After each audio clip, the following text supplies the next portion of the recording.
Hi, everybody. This is Robbie Q. Telfer in my office at Young Chicago Authors, and we are here with the author of The Disappearing Spoon and Other True Tales of Madness, Love, and the History of the World from the Periodic Table of the Elements, Sam Kean, who's going to speak with us a little bit about the Periodic Table of Elements. Welcome, Sam. Hi, thank you for having me. No problem. On Slate.com, you mentioned in your entry on hydrogen that you thought that the table of elements, the periodic table of elements, was a complete waste of time. Could you explain why you think that, or why you maybe don't think that?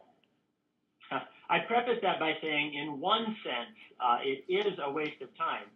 That is, if you were to look cosmically on a very big scale, 90% of all the atoms in the universe are hydrogen atoms, and 10% of the rest of the atoms are helium atoms, which, if you're mathematically inclined, already adds up to 100%. The point is that all of the rest of the elements on the periodic table are sort of a cosmic rounding error. On a very big scale, they really don't add up to a whole lot. And the fact that the ratios are obviously much different on Earth tells you that Earth and other planets are really kind of a special place. They're very, very unusual on a universal scale.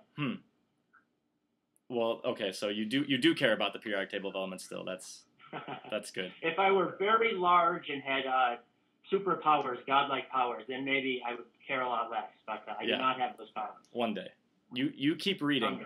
The book is called The Disappearing Spoon, but it's about the periodic table of elements.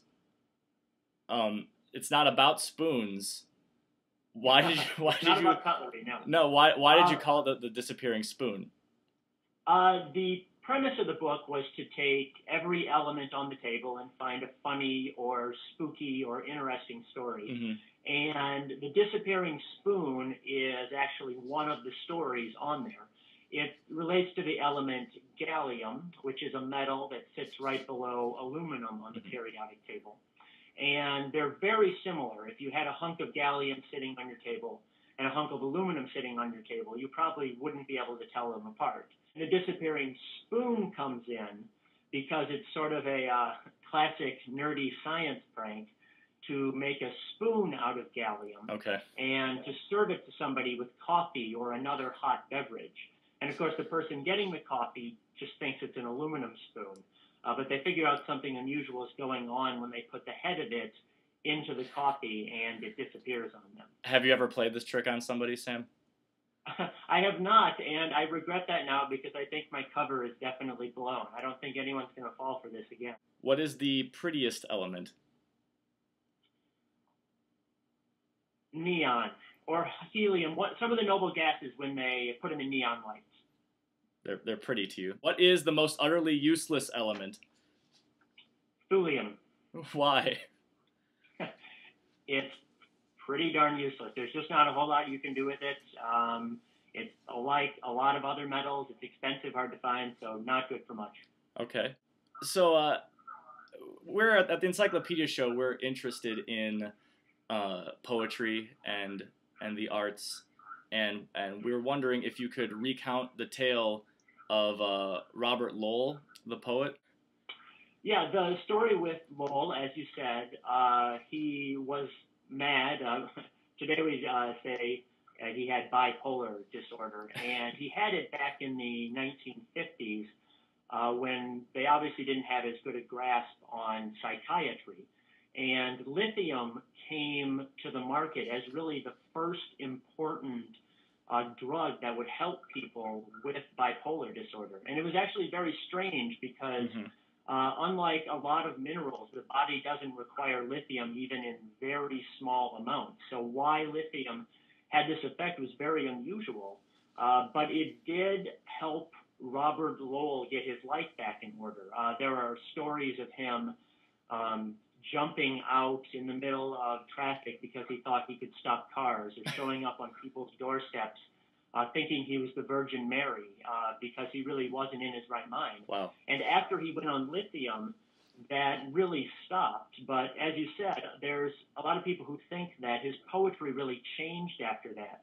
it wasn't as sort of fresh and dynamic as it was before. He started quoting a lot, quoting, in fact, from very personal letters that people had written to him, and that actually got him in a lot of trouble. And if you take poetry classes today, you're much more likely to read the early Lowell, sort of the vibrant, fresh Lowell, than you are the later Lowell. The scary there jump is into traffic Lowell. In question. What is the most poisonous element?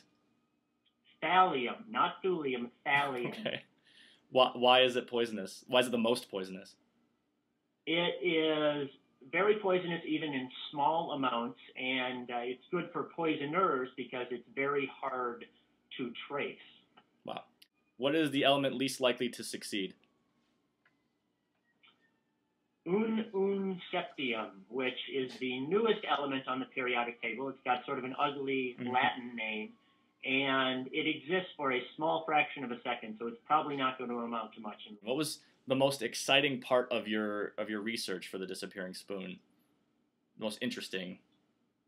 I think the most interesting story I read was the one about aluminum, because it was such a big surprise to me. I had absolutely no idea. Basically, aluminum used to be the most precious metal on Earth. It was worth far more than gold or silver or anything else. It was considered a wonder metal because even though there's a lot of aluminum out there, scientists could only get a very, very small pure sample at a time. And the French actually had Fort Knox-like bars of aluminum they would keep next to their crown jewels. And Napoleon III, the emperor, had a special set of aluminum cutlery that he would give to his most favored guests. Oh and the less favored royalty ate with gold and gold knives and forks. And even on top of the Washington Monument today, there's a 6-inch cap of aluminum because we were kind of bragging as a young country that we were so powerful we could put aluminum on our public monuments. And of course today it's worth almost nothing. If people back then saw a Little League baseball game, they would think we were crazy giving these kids little bats worth millions of dollars. Yeah. It was really incredible to me how much its fortunes had changed. Yeah, so I should tell those guys with the shopping carts full of cans that they're actually French royalty and that they should stop complaining, maybe? I wouldn't doubt if they believed you.